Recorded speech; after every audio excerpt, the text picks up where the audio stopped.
Hey y'all, Dennis here, Muddy Water Search and Recovery, and I'm just going to jump in with information and topics related to Alex VanDalsen's case where we're trying to determine, is this a suicide or is this something more? Originally, we planned on this being like a reenactment style video. As we were working on this, there was really no way any of these reenactments would have been beneficial with these scenarios. And as we dig into these scenarios, I believe you'll see and understand why here shortly. One of the scenarios we wanted to go over was, what if Alex was picked up by somebody and something happened in this vehicle that led to Alex basically being shot. We've gone over multiple times the report saying that this was from right to left, even though the entrance and exit wounds, the size of those is not consistent with that being the case. If you remember, the coroner or the doctor that done the autopsy reported that the entrance hole in the right temple was 6.5 by 6.0 centimeters, and the exit hole was 1.5 by 1.0 centimeters. That's backwards. The entrance should be smaller, the exit bigger. So when you look at this, if he was a passenger in a vehicle, then the size of the wounds and the fact that it is basically straight across would be more consistent. But did somebody pick him up? We have the search dog that come out roughly 40 hours after Alex went missing. The search dog has a history of following the trails after 48 hours. So we're still in the timeline for this dog to be on point, so to speak. And the dog tracked Alex for 0.3 of a mile. And speaking with his mother, it's basically a couple houses down on their road. This was around 11:45 p.m. I did ask his mom, did anybody in those houses see or hear anything that night? They didn't actually see or hear anything as far as the vehicle or as far as Alex goes, but the house near where the dog lost the trail reported that something triggered their alarm that night in that time frame. To me, that is consistent with Alex walking down to this area and waiting for somebody to pick him up. And when they picked him up, they may have turned around and triggered the alarm.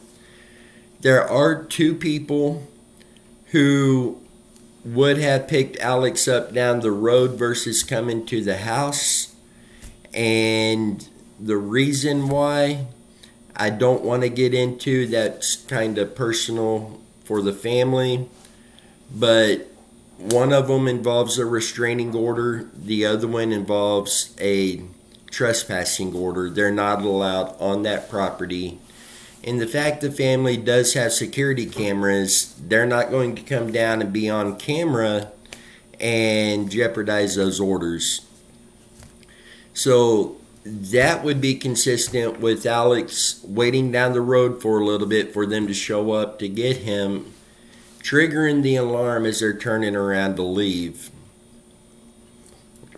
which would be consistent with the dog losing the scent trail and the fact that Alex was found 10 miles away on a very cold night, double layered, with asthma and no inhaler.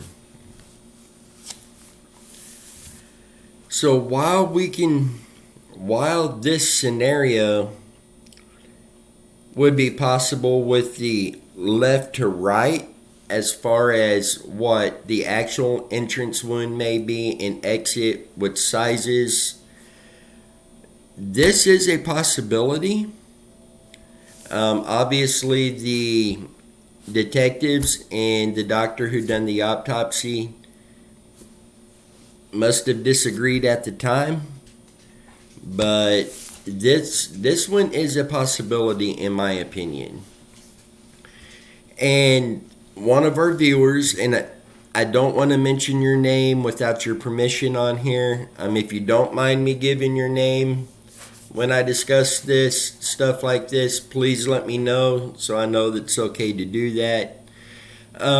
We've messaged back and forth quite a bit on this case. We actually spoke on the phone last night about this case and some other cases that we're working on. And this person brought some interesting stuff to my attention today.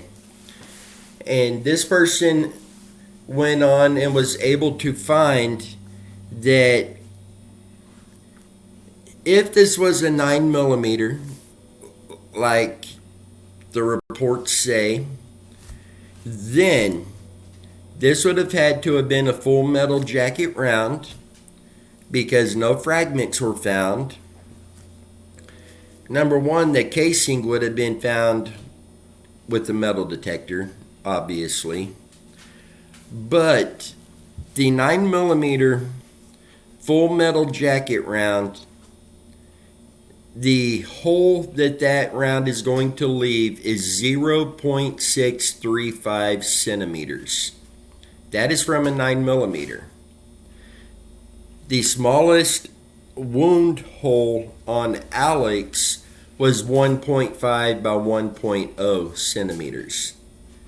That is way off to even be in a 9mm, and a 9mm is the firearm reported to have been found next to Alex. No shell casing. Entrance exit holes are backwards from what they reported, and that round is 0.635 centimeters. Guys, I don't believe this was a 9mm.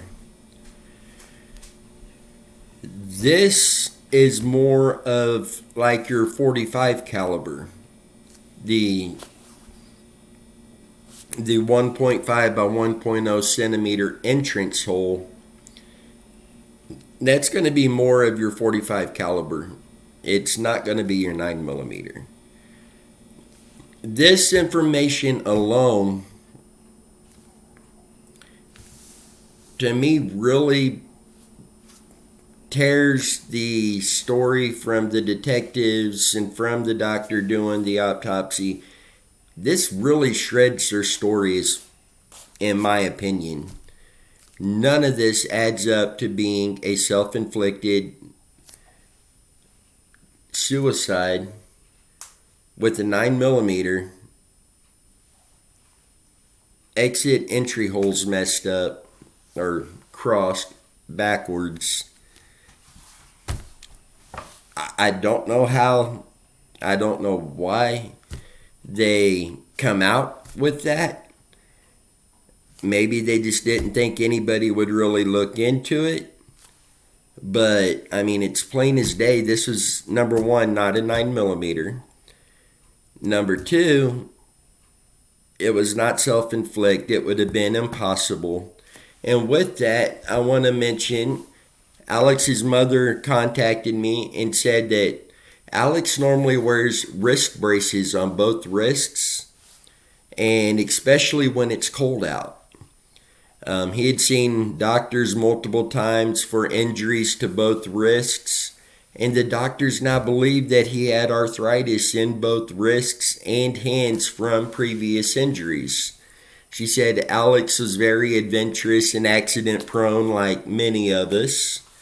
So he had bad wrists, arthritis in his wrists and hands, which is going to further prevent him from being able to hold that gun steady enough and in position to get the straight shot that the autopsy and the detectives and everybody said he had.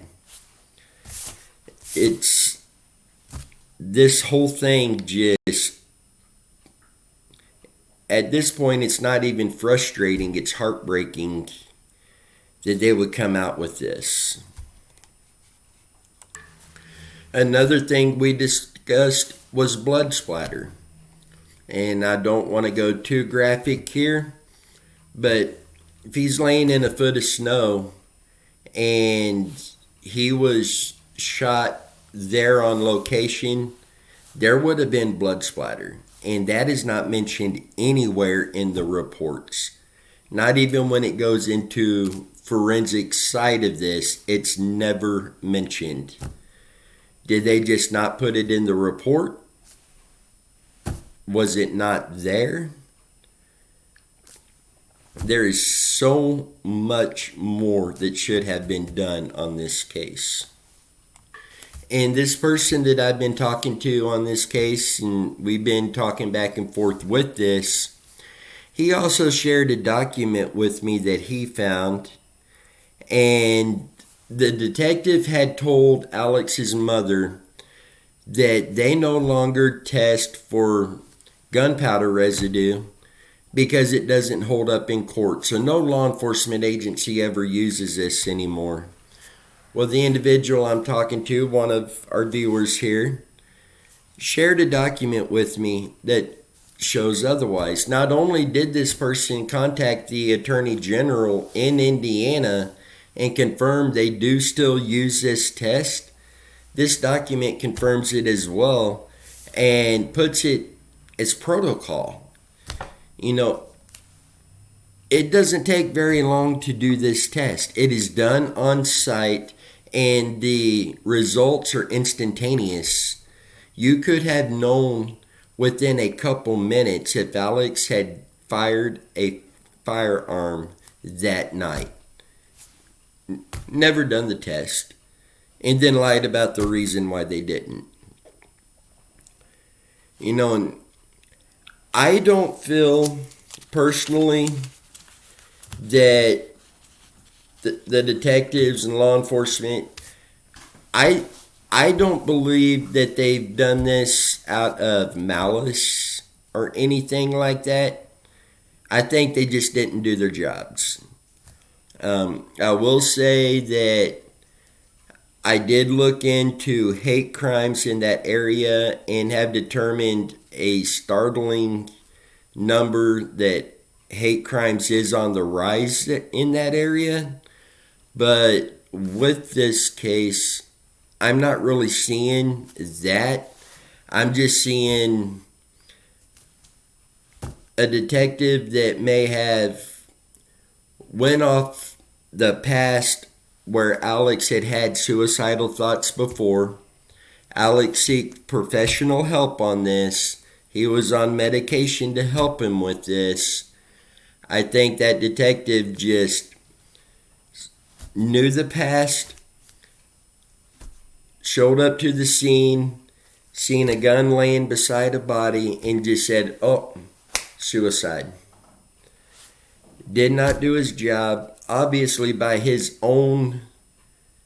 very own incident report that he filled out, he did not do his job. And I think he had to lie to Alex's mom to kind of cover that in the hopes that she would go along with it and let it drop.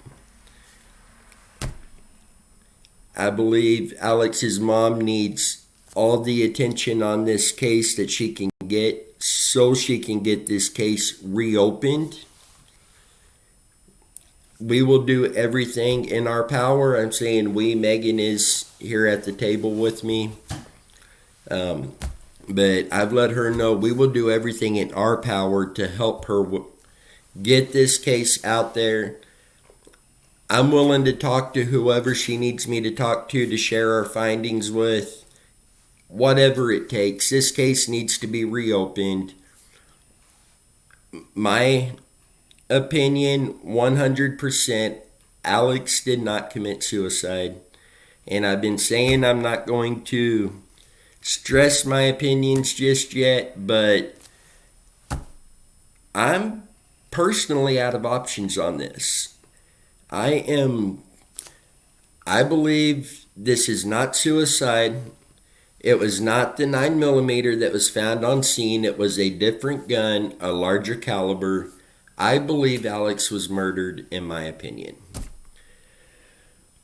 We will get more into that, in my opinion, and findings, in Megan's and Chrissy's, when we do the live feed on this case this coming Saturday evening at 8:30 p.m. Central Time. Please join us on that live feed and let us know your thoughts on this. We will discuss this back and forth together and make a final determination.